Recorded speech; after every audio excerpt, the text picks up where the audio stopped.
Go. Good afternoon. Rink piano here from Dearborn Arena. As a reminder, I make these videos to help you save time, energy, and money when it comes to backyard rinks and ice makings.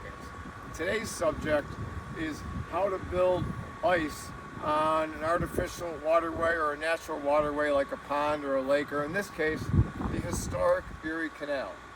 Notice what we've done here is we've built a skating rink on top of the canal. We've had some ideal conditions, and you can see not only do we have a little hockey rink here, we've got skating trails for the kids to skate on. So we're trying to cater to all ages, all skill levels to skate or play hockey.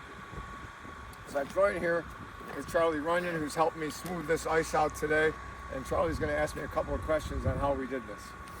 So Brian, you did mention how to do ice on a natural waterway. So what do you do on the canal that's different than maybe some people might do at home? Oh, that's a great question.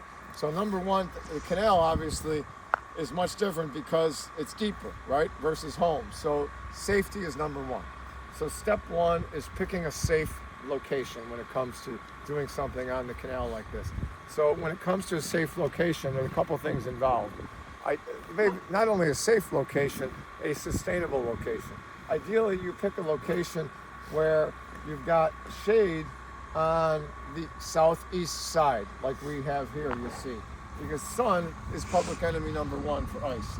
So we're shaded from the morning sun. So we found this location here in Fairport, shade of the morning sun. In addition, you want to pick a location where water's not moving. Water freezes faster when it's not moving. It's hard to freeze moving water. It's a pretty still location. Now, safety is the most important thing. And that's why we've chosen to do this video. Because what I've noticed in the last couple of days with the cold weather here in Fairport, there's many kids that have descended upon the canal and skated. Well, if they're not careful, it's not safe. It's got to be done properly. So step one is to understand how deep your ice is, and we're going to show you how to do that step one.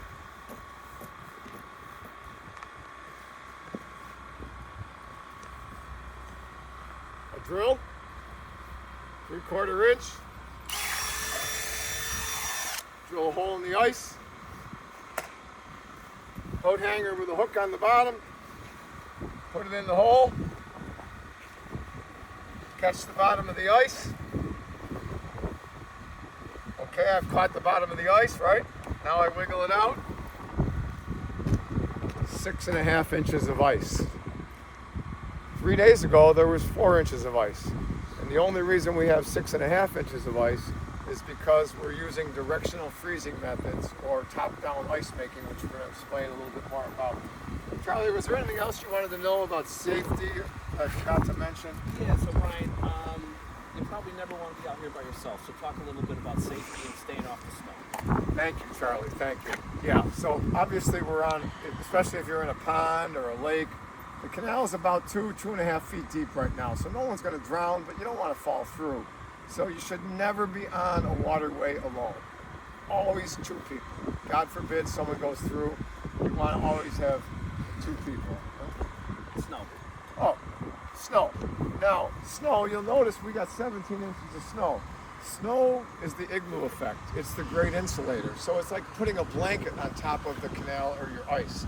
So you actually don't really want to walk on snow because all that's doing is warming the ice underneath and making it vulnerable to melt. So as kids are skating on the canal over this cold spell, please stay on the gray ice. Don't go on the white snow. Much safer on ice than you are on snow because the ice, as we just demonstrated, because we've been putting water on top, is 6.5 inches versus maybe 3 or 4 inches from natural freezing. So Brian, making the ice, go over to the generator and show people how to actually do it. Yeah, let's talk about top-down ice making. We have trails over here.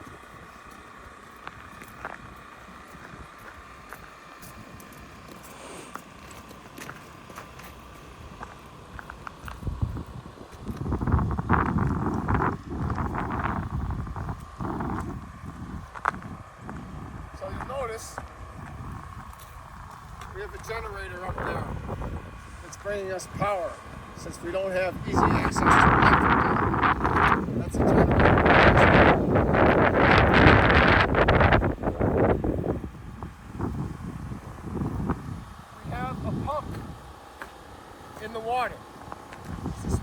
hockey stick so it's not pulling up sludge from the bottom of the canal.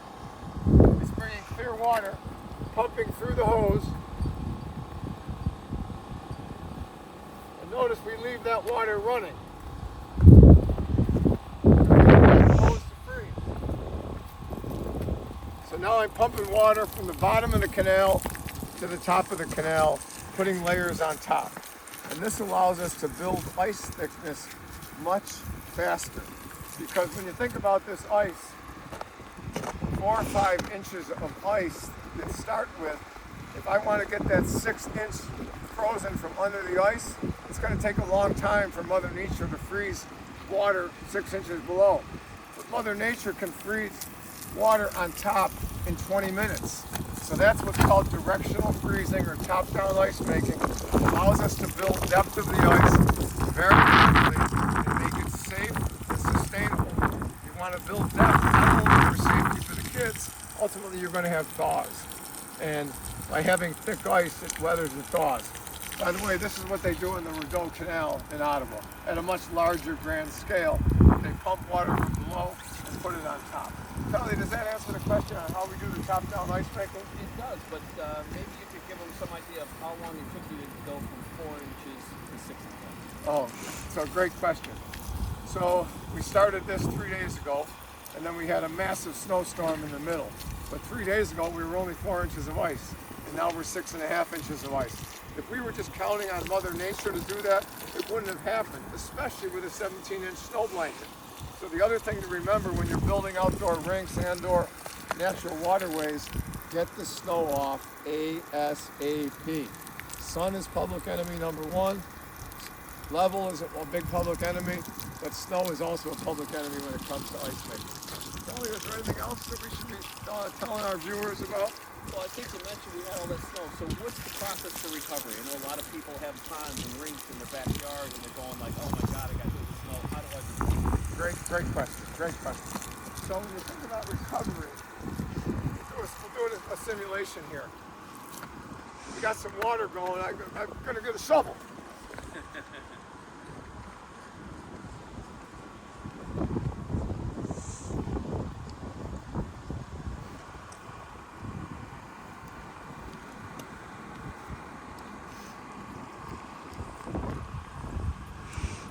Oftentimes,